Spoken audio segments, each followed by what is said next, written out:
Hi friends, welcome back. तो भाई आप लोगों को इस न्यूज़ के बारे में पता है? Kolkata doctor rape case explained, shocking details. ये तो अब वीडियोस बन रही हैं।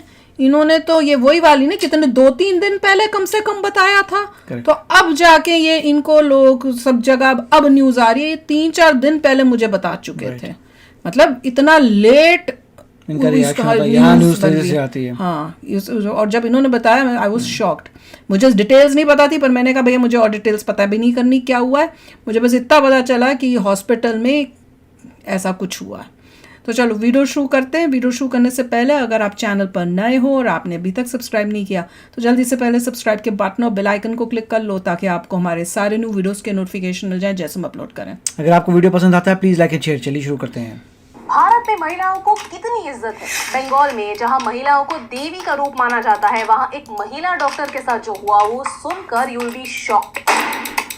36 घंटों के लिए लोगों की जान बचाने के बाद एज अ डॉक्टर आपको क्या रिवॉर्ड मिलता है? Rape, torture and murder. Yes, it was a murder, not a suicide, a murder. इस वीडियो पर कोई एड्स नहीं चलेंगे because we don't monetise tragedies. This video needs attention, it doesn't need us to upload. लेकिन आपसे एक request है कि इस वीडियो को ज्यादा से ज्यादा शेयर कीजिए, क्योंकि कई लोग चाहते हैं कि ये न्यूज एक नेशनल न्यूज ना बने, एक हेडलाइन ना बने, बस एक साइड नोट बनकर रह जाए, न्यूज की भीड़ में कहीं खो जाए। क्योंकि आज एक ऐसी इंसिडेंट की बात करनी है जिसने मेरे अंदर के सारे होप को खत्म कर दिए। और सैड बात ये है कि डॉक्टर्स को छोड़कर इस बात की परवाह किसी को नहीं है। इस पूरे वीडियो में हम विक्टिम को डॉक्टर एम कहेंगे। उनके फैमिली के प्राइवेसी के लिए हम उनका नेम या फोटो इस वीडियो में यूज नहीं करने वाले हैं। कोलकाता के आरजी कार कॉलेज में एक घिनौना मर्डर हुआ। बैक टू बैक 36 आवर्स काम करने के बाद ये डॉक्टर रात को कुछ समय के लिए कॉलेज के सेमिनार हॉल में रेस्ट करने के लिए गई और वहां उनके साथ अनस्पीकेबल टॉर्चर हुआ।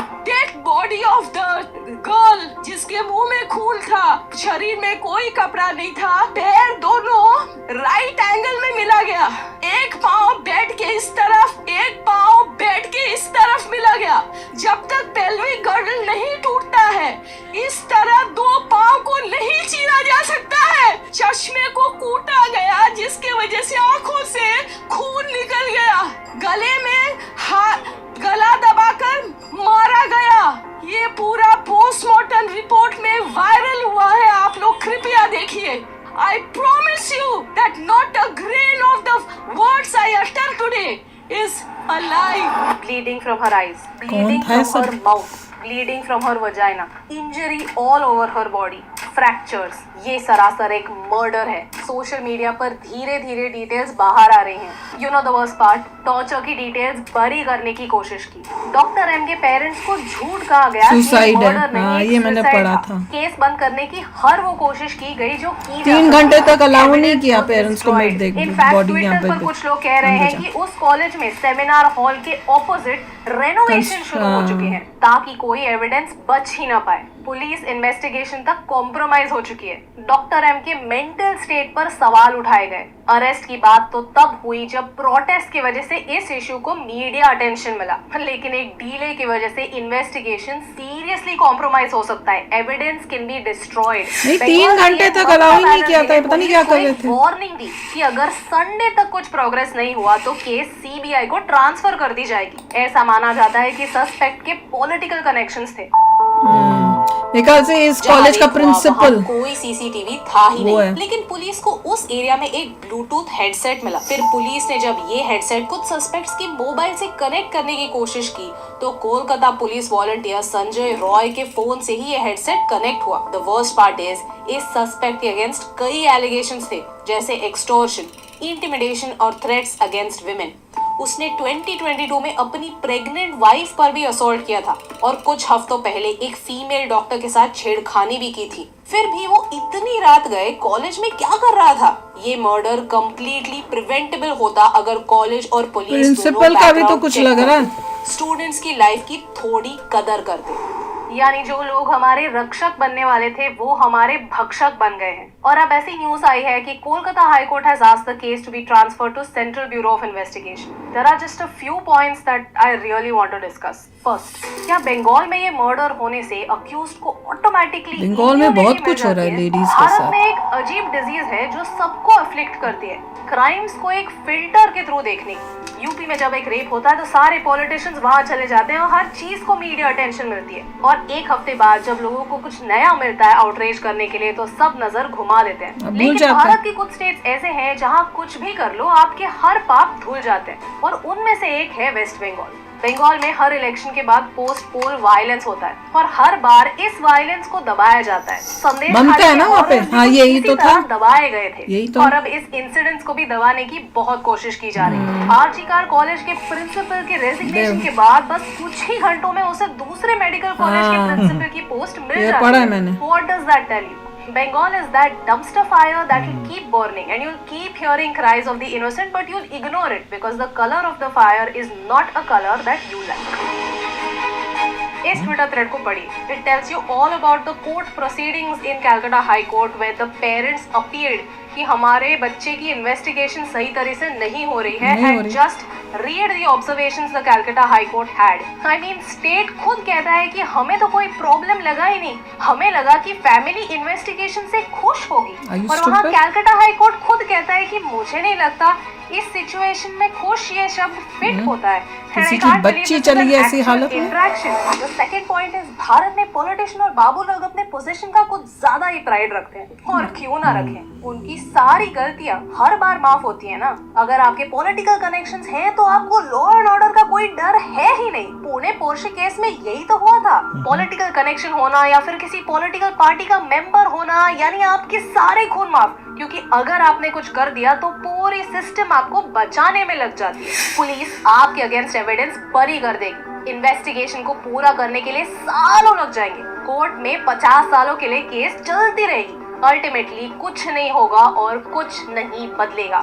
इसमें जो प्रिंसिपल देखो, वो जो दूसरा बंदा जिसको कह रहे हैं ना, जिसका वो हेडफोन गिरा हुआ पड़ा था, अगर वो एक छोटा मोटा सा आदमी है, मेरे ख्याल से वो जहाँ तक मैं पढ़ रही थी वो पेशेंट्स को लाना और उस टाइप का उसका काम है, तो वो उसको बचाने के लिए जो पूरा वो कॉलेज है वो इतना आउट ऑफ द वे नहीं जाएगा। ये कोई बड़े लोग या एक हो सकते हैं, बहुत हो सकते हैं, उसको बचाने के लिए हो रहा है। और जहां तक मैं पढ़ रही थी और मेरे को लगा, वो जो प्रिंसिपल है इस कॉलेज का, वो जिसको अब वो निकाला या उसने अपने आप रिजाइन किया पता नहीं, वो हटा और उस पे शक जाता है, क्योंकि कोई बहुत बड़ा इंसान होना चाहिए जिसके लिए पूरा कॉलेज, क्यों ये इन्होंने क्या किया, जब इसकी बॉडी के पेरेंट को फोन करके पहले उन्होंने कह दिया कि उसकी पता नहीं कुछ तबीयत खराब है लड़की की या कुछ, तो आप आ जाओ। जब पेरेंट्स ने फोन किया कोई कितनी देर तक उठाया नहीं किसी ने, फिर जब इवेंचुअली किसी से बात हुई तो उन्होंने बोला कि आपकी बेटी ने सुसाइड कर लिया है।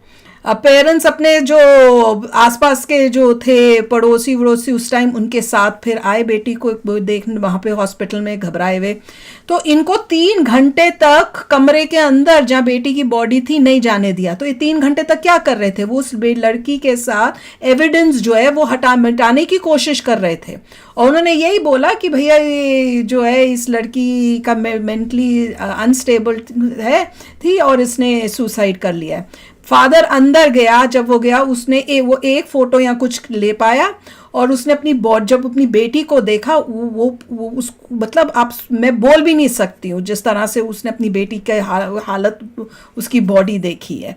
और ये कह रहे हैं कि उसकी मतलब बॉडी देखकर साफ पता चल रहा है पूरी बॉडी जो है चोटों और उससे हो रही है, और वो बोल रहे हैं कि भैया सुसाइड है ये। और शक ये भी हो रहा है कि एक बंदे का काम नहीं है, बहुत सारे कोई गैंग टाइप का था, उन्होंने ये किया, ये भी बोला जा रहा है। और घटिया बात ये है जिस प्रिंसिपल को हटाया वो प्रिंसिपल को इमीडिएटली किसी और कॉलेज में नौकरी भी मिल गई। बताओ वो कॉलेज कितना घटिया है जो उसने ऐसा प्रिंसिपल को हायर कर लिया। अब वहां पे जो स्टूडेंट्स या जो डॉक्टर्स हैं वो अब बाहर आके कर रहे हैं कि भाई इसको यहाँ से हटाओ, तो पॉलिटिशियंस जो है वो आके उन स्टूडेंट से बातचीत करके उनको ये मनाने की कोशिश कर रहे हैं कि नहीं तुम इसको प्रिंसिपल रहने दो और तुम अंदर जाओ, शांति से अंदर जाओ। मतलब पॉलिटिशियंस का हाथ है, तो किसको बचाया जा रहा है? एक छोटे से आदमी जिसका हेडफोन था उसको तो बचाने के लिए कोई इतना कुछ तो करेगा नहीं, तो किसको बचा रहे? कोई बहुत ऊपर का बंदा है, या कोई पॉलिटिशियन है, या तो ये प्रिंसिपल है, या कोई पॉलिटिशियन का बच्चा है जो आया होगा हॉस्पिटल में और ये अपने लोगों, अपने दोस्तों के साथ या अपने चमचों के साथ, और उन्होंने ऐसी बेदर्दी से एक डॉक्टर जो मतलब जान बचाने वाला जो काम करता है उसके साथ तुमने इतनी दरिंदगी की। देखिए, अगर पुलिस कह रही है कि उसने सुसाइड किया, तो कौन सा इंसान था जिसने कहा था सुसाइड किया? मतलब वो मिला हुआ है और पुलिस का पूरी हायरार्की मिली हुई है, तो इसमें तो डेफिनेटली जो है सीबीआई को दे देना चाहिए। ममता ऐसी बोल रही है, उसे इमीडिएटली दे देना चाहिए कि अगर तुमने बोला कि सुसाइड किया है, साफ नज़र आ रहा नहीं है, इसका तुम्हारा पूरा डिपार्टमेंट ही करप्ट है, बिल्कुल इमीडिएटली सीबीआई को जाना चाहिए। सीबीआई को देखना चाहिए कि हो क्या रहा है, पुलिस के हाथ से इस चीज़ को इमीडिएटली छीन लेना चाहिए था, सीबीआई को देना चाहिए था। लोग शोर मचा रहे हैं, मगर दुख की बात यह है कि इतनी ज़बरदस्त करप्शन, इट इज़ अनइमेजिनेबल। और ऐसे और उसमें जिस स्टेट में बॉडी मिली है उसके बारे में को सोचता है कि दैट इज़ अनइमेजिनेबल। ऐसी चीज़ें तो आप दरिंदा हॉरर मूवीज़ में देखते हैं और सोचते हैं कि अच्छा हॉरर मूवी उसमें होता होगा। ये रियलिटी में कोई ऐसा बंदा है जो बहुत ही से बोलते हैं मेस्ड अप है ब्रेन में, सीरियल किलर टाइप का बंदा जो पूरा पागल हो चुका है, जो एक एनिमल के स्वरूप है। उस इंसान को पकड़ना बहुत ज़रूरी है, क्योंकि सोसाइटी में अगर इतने ख़तरनाक लोग हैं तो आपका विश्वास उठ जाता है सोसाइटी से। सोसाइटी में इतने ख़तरनाक लोग हैं जो ऐसा कर सकते हैं, और इतनी उसकी हिम्मत कि वो बॉडी भी वैसे छोड़ के गया। जब उनका टाइम था तो बॉडी को दूसरे तरीके से रखे जा सकते थे, मगर जिस तरीके से छोड़ के गया उनमें बहुत ही मतलब अनइमेजिनेबल है। इसके लिए तो बहुत ज़बरदस्त कोई इन्वेस्टिगेटर चाहिए जो इसको देखे, सॉल्व करे। सेंटर सही कोई आना चाहिए, पुलिस से इमीडिएटली ले लेना चाहिए, और हर एक के ऊपर ऐसा एक्शन होना चाहिए, मतलब छोड़ना नहीं चाहिए उनको, ऐसे दरिंदों को। तो विद इन 1 ईयर हाँ, टाइम नहीं लगना चाहिए, विद इन 1 1 साल ज़्यादा से ज़्यादा, उसके आगे टाइम नहीं लगना चाहिए। तो चलो यार, आप भी शेयर करना अपने थॉट्स। चलते हैं, मिलेंगे नेक्स्ट वीडियो में बहुत ही जल्द। Till then take care and bye bye. तो अगर आप मेरे इस चैनल पे नए हो तो जल्दी से सब्सक्राइब के बटन को हिट करो और बेल आइकन को क्लिक करो, ताकि आपको मेरा जब नया वीडियो मैं लगाऊं आपको उसके बारे में जल्दी से पता चल जाए।